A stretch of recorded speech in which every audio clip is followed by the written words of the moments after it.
La vuelta al mundo en 80 días. Novela de Julio Verne de 1873. Leída e interpretada por Antonio Sotopatiño. Capítulo 29. Aquella misma tarde el tren proseguía su marcha sin obstáculos. Pasaba el fuerte Sanders, trasponía el paso de Chillenboy y llegaba al paso de Evans. En este sitio alcanzaba el ferrocarril el punto más alto del trayecto, o sea, 8.091 pies sobre el nivel del océano. Los viajeros ya no tenían más que bajar hasta el Atlántico por aquellas llanuras sin límites niveladas por la naturaleza. Allí empalmaba el ramal de Denver, ciudad principal de Colorado. Este territorio es rico en minas de oro y de plata, y más de 50.000 habitantes han fijado allí su domicilio. Se habían recorrido 1.382 millas desde San Francisco en 3 días y 3 noches. 4 noches y 4 días debían bastar, según toda la previsión, para llegar a Nueva York. Phileas Fogg se mantenía, por consiguiente, dentro del plazo reglamentario.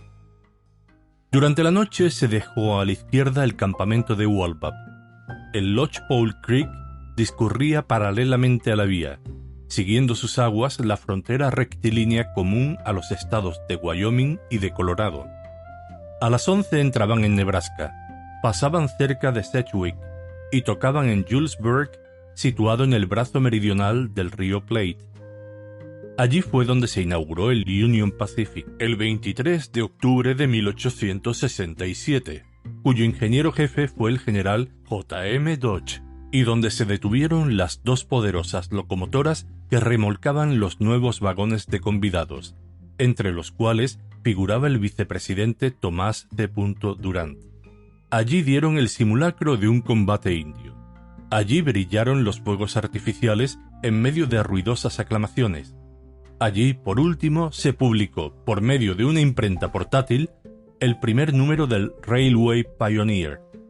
Así fue celebrada la inauguración de ese gran ferrocarril, instrumento de progreso y de civilización, trazado a través del desierto y destinado a enlazar entre sí ciudades que no existían aún.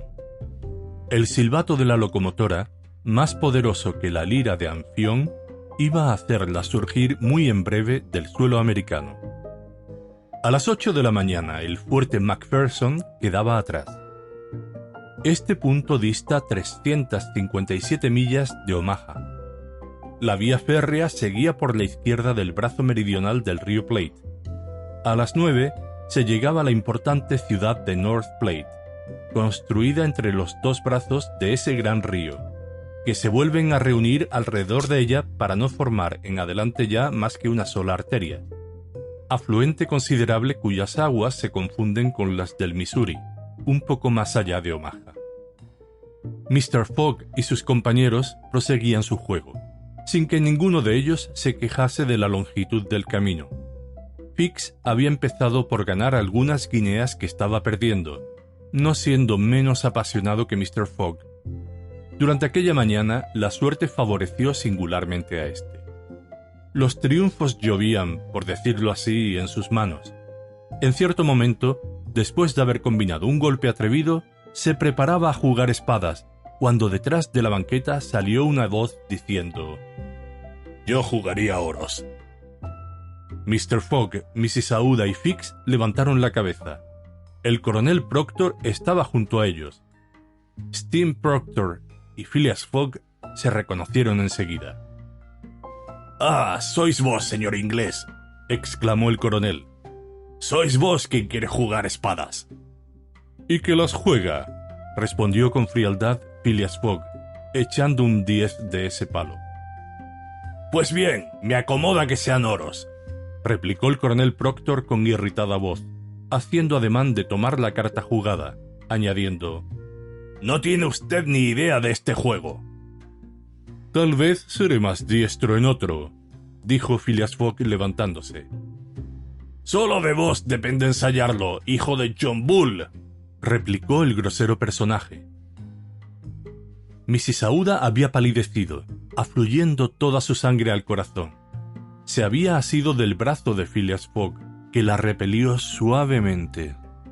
Picaporte iba a echarse sobre el americano, que miraba a su adversario con el aire más insultante posible. Pero Fix se había levantado, y yendo hacia el coronel Proctor, le dijo: «Olvidáis que es conmigo con quien debéis entenderos, porque no solo me habéis injuriado, sino golpeado». «Señor Fix», dijo Fogg, «perdonad, pero esto me concierne a mí solo. Al pretender que yo hacía mal en jugar espadas, el coronel me ha injuriado de nuevo, y me dará una satisfacción». «Cuando queráis y donde queráis», respondió el americano, «y con el arma que queráis». Mrs. Aouda intentó en vano detener a Mr. Fogg. El inspector hizo inútiles esfuerzos para hacer suya la cuestión. Picaporte quería echar al coronel por la portezuela, pero una seña de su amo lo contuvo. Phileas Fogg salió del vagón, y el americano lo acompañó a la plataforma. «Caballero», dijo Mr. Fogg a su adversario, «tengo mucha prisa en llegar a Europa, y una tardanza cualquiera perjudicaría mucho mis intereses». «¿Y qué me importa?», respondió el coronel Proctor. «Caballero», dijo cortésmente Mr. Fogg, «después de nuestro encuentro en San Francisco, había formado el proyecto de volver a buscaros a América tan luego como hubiese terminado los negocios que me llaman al antiguo continente». «¿De veras? ¿Queréis señalarme sitio para dentro de 6 meses? ¿Por qué no 6 años? Digo 6 meses y seré exacto». «Esas no son más que pamplinas, o al instante o nunca». «Como usted quiera. ¿Vais a Nueva York?» «No». «¿A Chicago?» «No». «¿A Omaha?» «Os importa poco. ¿Conocéis Plum Creek?» «No». «Es la estación inmediata y allí llegará el tren dentro de 1 hora. Se detendrá 10 minutos, durante los cuales se pueden disparar algunos tiros». «Bajaré en la estación de Plum Creek». «Y creo que allí os quedaréis», añadió el americano con sin igual insolencia. «¿Quién sabe, caballero?», respondió Mr. Fogg, y entró en su vagón tan calmoso como de costumbre. Allí el gentleman comenzó por tranquilizar a Mrs. Aouda, diciéndole que los fanfarrones no eran nunca de temer. Después rogó a Fix que le sirviera de testigo en el encuentro que se iba a verificar. Fix no podía rehusarse, y Phileas Fogg prosiguió tranquilo su interrumpido juego, echando espadas con perfecta calma. A las 11 el silbato de la locomotora anunció la aproximación a la estación de Plum Creek. Mr. Fogg se levantó y, seguido de Fix, salió a la galería. Picaporte le acompañaba, llevando un par de revólveres. Mrs. Aouda se había quedado en el vagón, pálida como una muerta. En aquel momento se abrió la puerta del otro vagón, y el coronel Proctor apareció también en la galería, seguido de su testigo, un yanqui de su temple.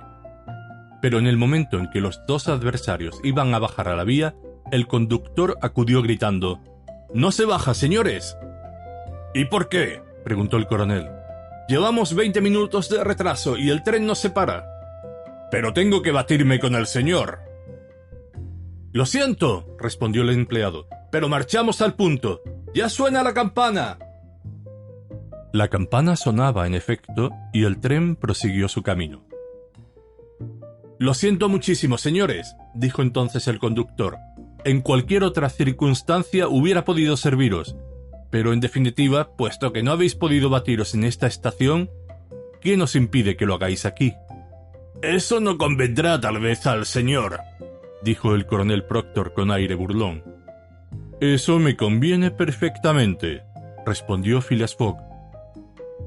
«Decididamente estamos en América», pensó para sí Picaporte, «y el conductor del tren es un caballero de buen mundo». Y pensando esto, siguió a su amo.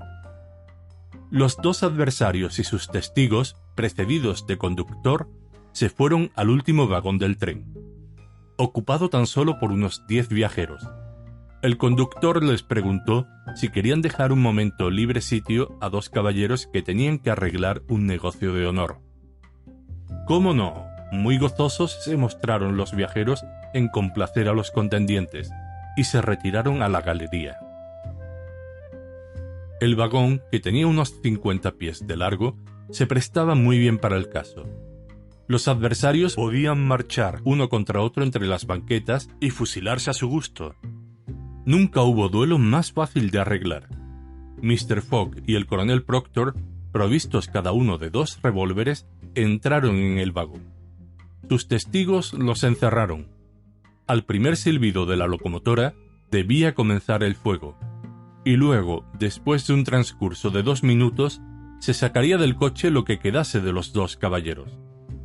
Nada más sencillo, a la verdad, y tan sencillo, por cierto, que Fix y Picaporte sentían su corazón latir hasta romperse. Se esperaba el silbido convenido, cuando resonaron de repente unos gritos salvajes, acompañados de tiros que no procedían del vagón ocupado por los duelistas. Los disparos se escuchaban, al contrario, por la parte delantera y sobre toda la línea del tren. En el interior de este se oían gritos de furor. El coronel Proctor y Mr. Fogg, con revólver en mano, salieron al instante del vagón y corrieron adelante donde eran más ruidosos los tiros y los disparos. Habían comprendido que el tren era atacado por una banda de Sioux. No era la primera vez que esos atrevidos indios habían detenido los trenes.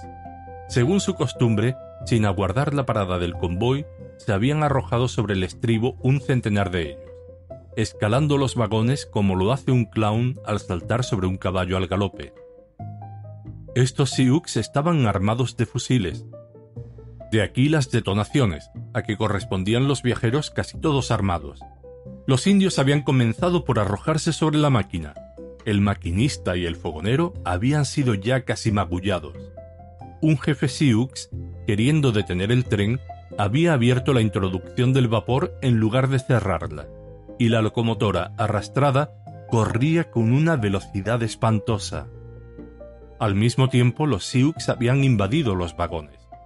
Corrían como monos enfurecidos sobre las cubiertas, echaban abajo las portezuelas y luchaban cuerpo a cuerpo con los viajeros.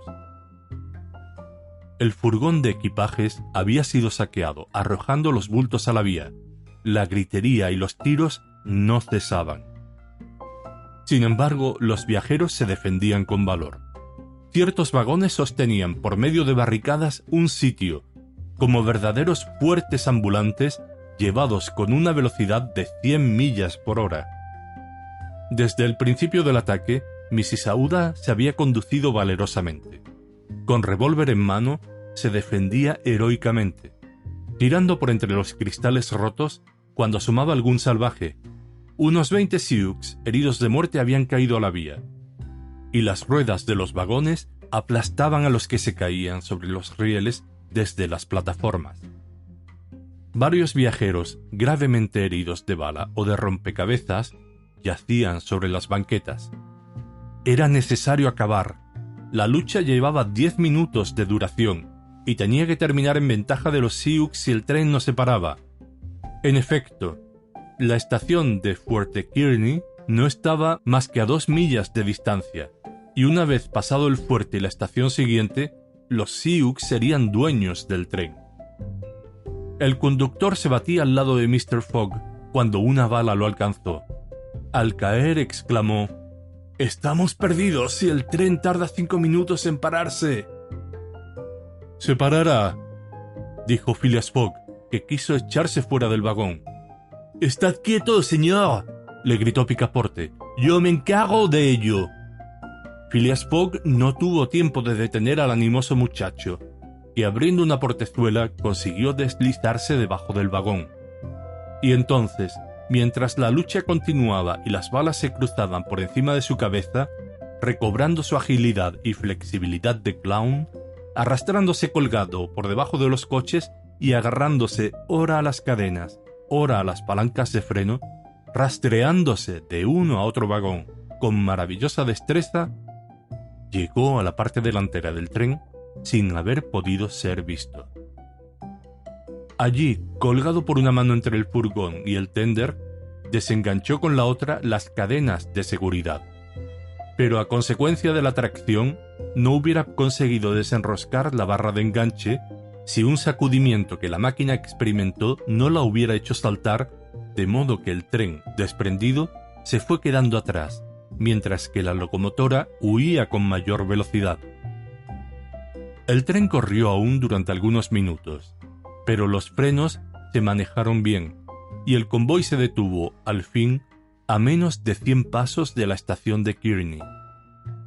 Allí los soldados del fuerte, atraídos por los disparos, acudieron apresuradamente. Los Sioux no los habían esperado, y antes de pararse completamente el tren, toda la banda había desaparecido. Pero cuando los viajeros se contaron en el andén de la estación, reconocieron que faltaban algunos, y entre otros el valiente francés, cuyo denuedo acababa de salvarlos.